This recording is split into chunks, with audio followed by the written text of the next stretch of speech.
പ്രതിദിന പ്രതിപാദ്യം. അക്ഷരങ്ങളിലൊതുങ്ങാത്ത ആവിഷ്കാരമാണ് സ്നേഹം. ഇഷ്കും പ്രേമവും പ്രണയവും അനുരാഗവുമൊക്കെ സമാനാർത്ഥ പദങ്ങളാണെങ്കിലും അവ സ്നേഹപ്രകടനത്തിൻ്റെ വിവിധ തലങ്ങളെ സൂചിപ്പിക്കുന്നു. സ്നേഹവും ഇഷ്കും പൊതുവായ പദപ്രയോഗമാണെങ്കിൽ മാനസിക ഇഴയടുപ്പം കൂടുന്തോറും അത് പ്രേമവും പ്രണയവും അനുരാഗവുമൊക്കെയായി പരിണമിക്കുന്നു. പാരസ്പര്യ ബന്ധങ്ങൾ തീവ്രതയോടെ കുത്തിയൊലിക്കുമ്പോഴാണ് സ്നേഹത്തിന് കണ്ണും കാതും നഷ്ടപ്പെടുന്നത്. അപ്പോൾ എല്ലാം മറന്ന് ഇഷ്കിൽ ലയിച്ച് ചേരുന്നവരുമുണ്ട്. ആഷിക്യങ്ങളുടെ സ്നേഹാവിഷ്കാരങ്ങളും പലതരത്തിലാണ്. തിരുചര്യകൾക്ക് അനുസൃതം ജീവിതം മാറ്റി എഴുതുക എന്നതാണ് അതിൻ്റെ സമ്പൂർണത. വാക്കിലും പ്രവൃത്തിയിലും മദീനയുടെ നർമ്മണമുണ്ടാവണം. നബി മദ്ഹ് കവിതകൾ ആധ്യാത്മികതയാണ്. അറേബ്യയിലെ കഅബ് ബിൻ സുഹൈർ മുതൽ കേരളത്തിലെ ഉമർ ഖാളി വരെയുള്ളവർ കോർത്തിണക്കിയ ഇലാഹി സാമീപ്യത്തിൻ്റെയും നബി അപദാനങ്ങളുടെയും അനർഘ ചരിത്രങ്ങളാണത്. അബ്ദുൽ മുത്തലിബിൽ നിന്ന് തുടങ്ങി കഅബിലൂടെയും ഹസ്സാനിലൂടെയും ഇമാം ബൂസൂരിയിലൂടെയും കാതങ്ങൾ താണ്ടിയപ്പോൾ പ്രവാചക പ്രകീർത്തനങ്ങളുടെ ശൈലിയും ഭാവവും ഏറെ മാറിയിരുന്നു. അറബി കാവ്യലോകത്ത് മദ്ഹുൻ നബി എന്ന പുതിയ കാവ്യശൈലി തന്നെ രൂപപ്പെട്ടു വന്നു. നബി വർണ്ണനകൾ എഴുതി തോറ്റുപോയ കവികളെക്കുറിച്ചും കവിതാ സമാഹാരങ്ങളെക്കുറിച്ചും എഴുതി തീർക്കാൻ ധാരാളമുണ്ട്.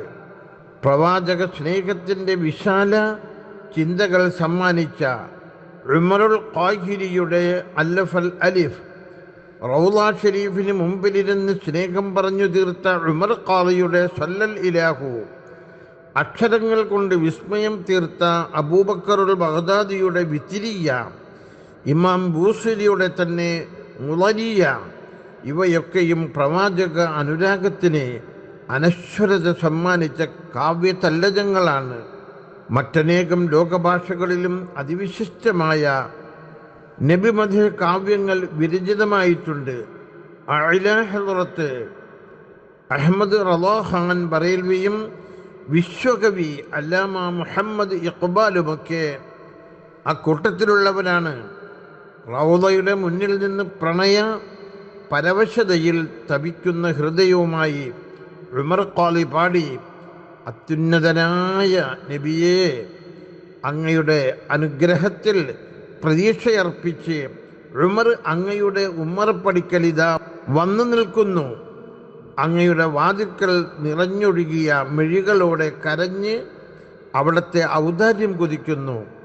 കേരള നാടിൽ നിന്നും കടന്നെത്തിയ ആഷിഖിൻ്റെ നൊമ്പരങ്ങൾ നബിയവദാനങ്ങളുടെ പെരുമഴയായി പെയ്തിറങ്ങിയപ്പോൾ റൗളക്ക് മുന്നിൽ ആളുകൾ തടിച്ചുകൂടി. സ്വല്ലൂ അലൈഹി വസല്ലിമൂ തസ്ലീമാ